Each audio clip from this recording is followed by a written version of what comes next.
Bienvenue dans cette nouvelle édition du 12-15. Voici les titres de l'actualité.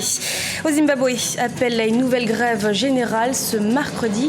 Les Zimbabwéens sont appelés à rester chez eux afin de protester contre le gouvernement du président Robert Mugabe au pouvoir depuis 36 ans. Le gouvernement de Youssef Chahed en Tunisie a pris officiellement fonction ce lundi 29 août. Bientôt âgé de 41 ans, Youssef Chahed est le plus jeune chef de gouvernement de l'histoire de la Tunisie depuis son indépendance en 1956.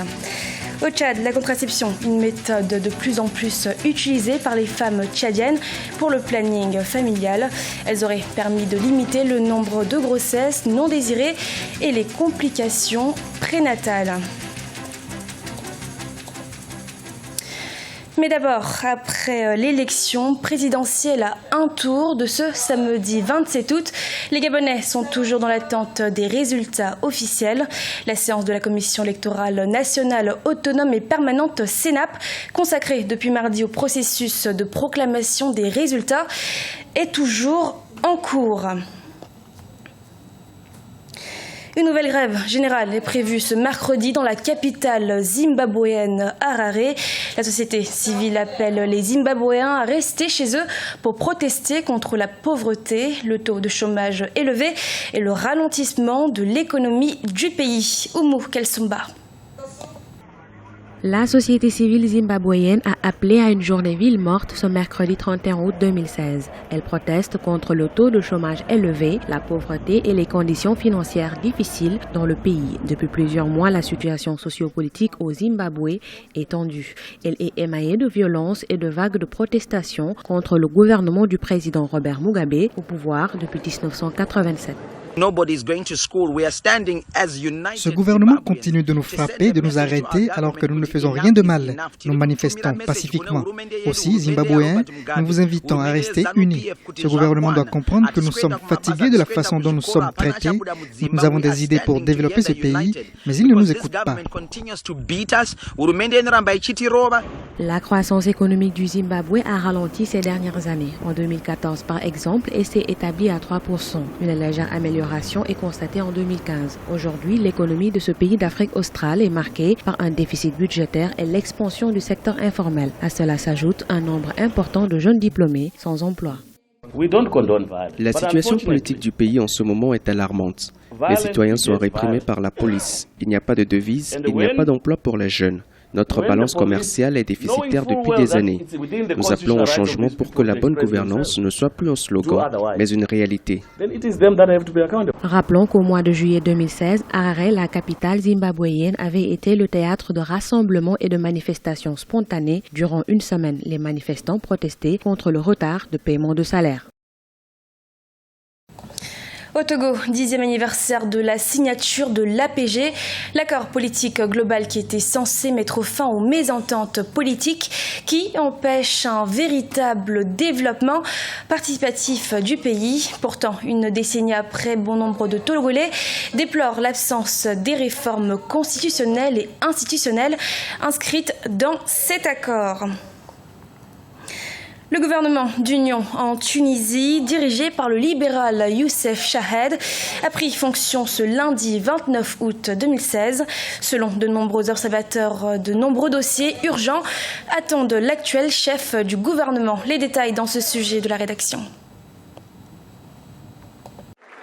C'est officiel, le gouvernement d'union tunisien, dirigé par Youssef Chahed, a pris fonction ce lundi 29 août 2016. La cérémonie de passation de service entre l'actuel chef du gouvernement, Youssef Chahed, et son prédécesseur, Habib Essid, s'est tenue devant des personnalités politiques, des militants et sympathisants. De nombreux défis attendent Youssef Chahed, un libéral issu du parti Nida Tounes du président Béji Caïd Essebsi. Il s'agit de la lutte contre le chômage, le terrorisme, mais aussi l'apaisement du climat sociopolitique. Aujourd'hui, à côté de cette confiance du Parlement, c'est de nouer une vraie confiance en fait et de relancer la confiance du Tunisien.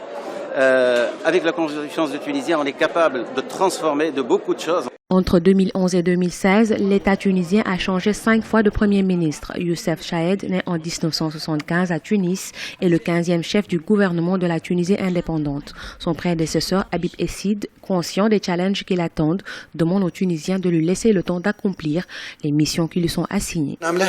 J'espère que ce gouvernement va durer. La pire chose pour un pays, c'est de changer le gouvernement chaque année. Les défis sont nombreux, alors laissons à cette équipe le temps de prendre en main la situation jusqu'en 2020. Et je sais, si l'on accorde du temps au nouveau Premier ministre, il pourra réussir sa mission avec brio. Le plus jeune Premier ministre de l'histoire moderne de la Tunisie, Youssef Chahed, a été officiellement confirmé par le président Béji Caïd Essebsi le 3 août 2016. Il a succédé donc à Habib Essid, destitué 4 jours plus tôt par l'Assemblée des représentants du peuple à l'issue d'un vote de confiance. Sirte, chef des djihadistes, est sur le point d'être contrôlé par les forces du gouvernement d'union nationale. Une victoire de taille qui ne rassure pas pour autant sur l'avenir de la Libye. En effet, le pays est toujours divisé et les cellules terroristes disséminées sur l'étendue du territoire sont toujours aussi présentes. Amira Benjabala, Jean-Pierre et Marem Madramé. C'est au printemps 2015 que Sirte, ville où a grandi Muammar Kadhafi, tombait aux mains des djihadistes. Depuis, ils en ont fait leur fief. Le 12 mai dernier, un assaut a été lancé pour les déloger. Mais c'est véritablement ce 1er août que les forces du gouvernement d'union nationale entraient dans la ville. Ce lundi 29 août, lors de l'ultime bataille, elles annoncent avoir chassé totalement les djihadistes du quartier numéro 1, l'un des 2 derniers qu'ils contrôlent encore dans la ville côtière. Une victoire donc militaire, mais aussi économique. La nouvelle la plus importante dans tout ce qui se passe ces derniers jours est que le golfe de Sirte est aussi l'endroit où il a logé l'arrivée des pipelines pétroliers pour vendre le pétrole libyen à l'étranger. Et ainsi, d'ailleurs, il pouvait contrôler l'arrivée des devises qu'il utilisait dans le passé. Ce pétrole, aujourd'hui, va de nouveau être vendu par le gouvernement d'union nationale libyen. Il va aller remplir les caisses de la banque centrale libyenne qui s'est retrouvée à vide. Avoir chassé les djihadistes de leur fief ne veut pas pour autant dire que la guerre contre le terrorisme est finie en Libye. La situation est toujours aussi inquiétante depuis la destitution de Muammar Kadhafi. Lors de leur tentative d'entrer à Ben Gardan en Tunisie, ils ont essayé de passer par la Libye. S'ils sont éradiqués à Sirte, même dans les autres zones de Libye, ils ne pourront plus continuer à survivre longtemps. Reste la partie de la frontière algéro-tuniso-libyenne, parce qu'il y a une grande partie algéro-libyenne et une petite partie algéro-tunisienne. Là, il y a encore des passages de terroristes, comme on l'a vu il y a quelques jours en Tunisie, qui ont essayé d'attaquer des éléments de l'armée nationale tunisienne. Le Parlement de Tobrouk a refusé de donner sa confiance au gouvernement d'union nationale. De nouvelles rencontres pour le dialogue national libyen sont encore prévues. Il apparaît urgent à l'heure actuelle que toutes les parties y soient présentes et qu'un nouvel accord politique soit signé. L'avenir de la Libye dépendra de la mise en œuvre de ce dernier.